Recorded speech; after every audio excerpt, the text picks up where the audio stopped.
Jacob Rees-Mogg. Gentlemen, thank you very much for coming in, and what I think alone on this committee view as your noble patriotic service, backed up with your money being where your mouth is, and I think many Eurosceptics in the country at large are extremely grateful for that it's been one of the things that has ensured that we can take on the establishment which seems to spend taxpayers' money fighting its own particular corner. We've got a couple of sort of follow-up questions. I just wondered if you'd noticed, because Ms. Banks, you said you had some notes on the Bank of England, that when two members of the FPC came before this committee for their reappointment, they were asked what they thought the major risks to the UK economy was. Neither of them thought it worthwhile putting in Brexit. When questioned, one said that she'd forgotten, and therefore, had she thought more carefully about it, she might have put it in. And the other said, well, actually, he thought it might be a brief short-term risk, but didn't think it seriously. So I wonder if you might like to refer to any of your other notes on the Bank of England and how you feel they're helping this debate. I think I sort of covered that, but the biggest domestic financial risk, I think, is quantitative easing. And not just the Bank of England, but worldwide. The inflation of asset bubbles everywhere, particularly property, particularly shares and other things. This is the biggest domestic risk we face. I mean, we talk about the fact that with open door immigration, it compresses wages for normal people. Over the last 7 years, the Sunday Times Rich List has doubled. And the reason for that is that the free money at 0% interest rate is not getting through, as someone over there said, to the consumer to spend more money. It's going directly into asset bubbles. And these asset bubbles will spectacularly unravel. And so Brexit or otherwise is probably a mere sideshow to what's coming down the track. And so do you agree with Lord Rose, who when he came before this committee said that if we left the European Union, wages for the lower paid would actually go up? Well, it's a fact. I mean, it's supply and demand. I think, reading back for our old economic book, that when the Black Plague came along, the Black Death, workers' wages went up 40% the following year. There's no surprise that if you've got a lack of supply, then prices go up. So I would say that, to contra the fact that sterling may drop and prices may go up, I think wages would almost certainly rise. But even George Osborne hasn't yet suggested we'll get the Black Death if we don't remain in the European Union. That may be what's coming in the next few weeks. Supply and demand, that if you don't have workers, wages go up. I think where we differ from Lord Rose, of course, is that we think that would be a good thing if domestic wages were to rise. And, of course, George Osborne also thinks that's a good thing, so they clearly differ there. I don't believe the minimum wage is a living wage, and I think this is key to the problem. And I think what we're seeing from the rallies that we've been holding up and down the country is that actually working class people have realised that the impact of uncontrolled, unsustainable immigration from the EU into this country is that there is a significant suppression of wages, and people are understandably very, very upset about that. And do you recall the figure from the Treasury's report of how many will come in between 2030 as part of their economic forecast? 3 million. 3 million. 3 million. I think that report's worth looking at a bit more, because it also assumes that there's no saving from regulation at all.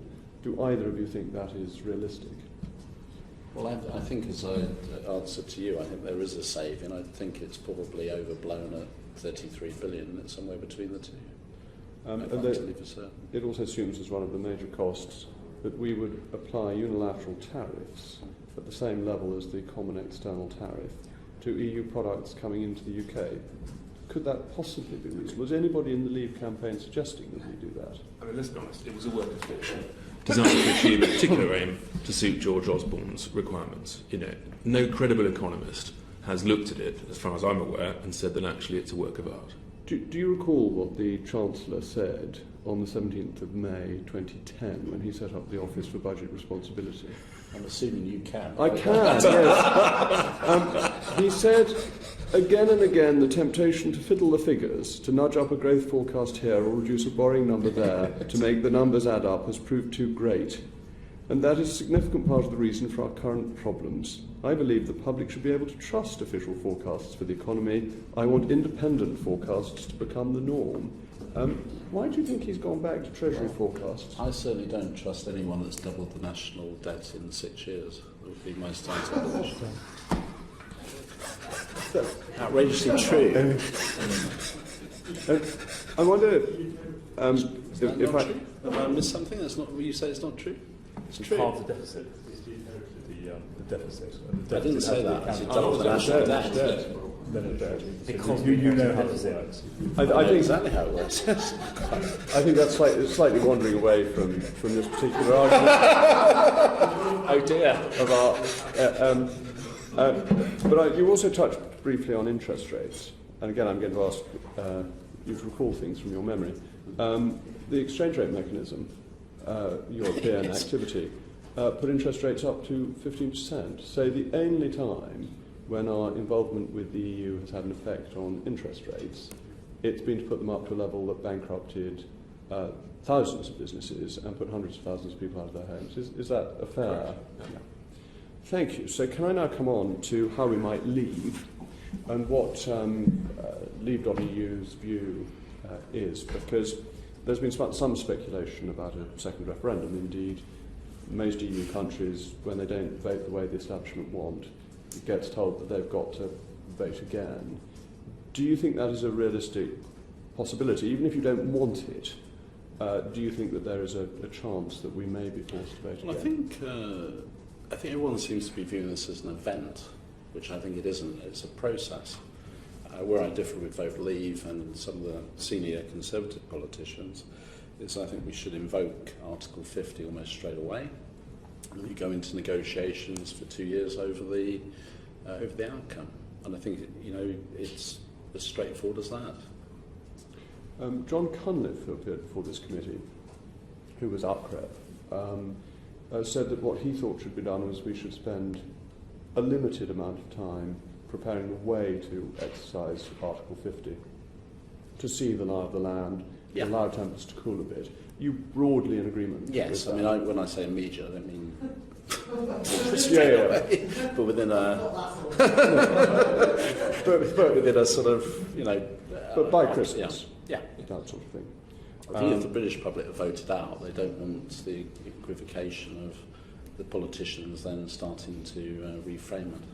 And we don't want to be treated like Ireland, Denmark, France, Holland, and be forced to I think, let's be clear, Article 50 starts the process. And yes, there's a reference to 2 years, but there's no need for it to take 2 years. It could take shorter with the right negotiating team, and I think that is a key part of post-Brexit vote, is actually who is going to represent the UK's interests. And what I think is absolutely fundamental is that it should not be people who have advocated to remain with the sort of scaremongering that they've done. So in the nicest possible way, the last people who should be negotiating a Brexit is the Prime Minister, the Chancellor or the Foreign Secretary. It needs a team of, in my view, the best negotiators from the world of business. The suggestions that we shouldn't Brexit because we haven't got enough civil servants to negotiate a free trade agreement. I mean, that is one of the most feeble, weakest arguments to do with, for the future of our national sovereignty. We haven't got some negotiators. I mean, really. Well, the OECD forecast out today, and I completely agree with your view of these international bodies, which consistently get things wrong, and very often catastrophically so. You're quite right to point out they didn't predict the crisis in 2008 and so on. The OECD assumes we will get no free trade deals with anybody until 2023. That would require spectacularly inept negotiation. Yeah. Well, so it's just not credible. It's completely uncredible. Well, the average European Union trade deal takes 7 years because you've got to get 28 people to all agree on the same thing, which is virtually impossible with the vested interests they've got at play. One country actually negotiating by itself is actually in a better position to do it because it doesn't have to coalesce all these ridiculous vested interests. Absolutely. It's interesting, isn't it, that a country the size of Switzerland can have free trade agreements with a cumulative GDP of, I believe, 4 times the cumulative GDP of the free trade agreements that the EU's got. And I think we should remember You don't have to have a free trade agreement in order to very successfully trade with another country. For example, we have a greater trade surplus in services with the United States of 350 million people, with whom we do not have a free trade agreement, than we have our surplus in services with the EU of 500 million people. So you don't need trade agreements in order to very successfully trade with other countries. No, as a good example as well, because World Trade Organisation has brought tariffs down. It's almost a kind of a rounding error in the equation. So, you know, you look at the potential tariffs we would face in Europe with our products, it's only 2/3 of the cost of the membership. As I was explaining to Mrs. Reeves, the currency has moved 10% in the last 3 months, which is twice the size of that tariff. So the biggest moving part is your exchange rate, not the potential tariffs. And the exception on that is, of course, food, where there are still very high external tariffs from the European Union, which is the major additional cost to households in this country, as I mentioned. On an ethical basis, they destroy farmers in Africa and other people with this kind of policy. Thank you very much. You didn't frankly have the balls to put country before party.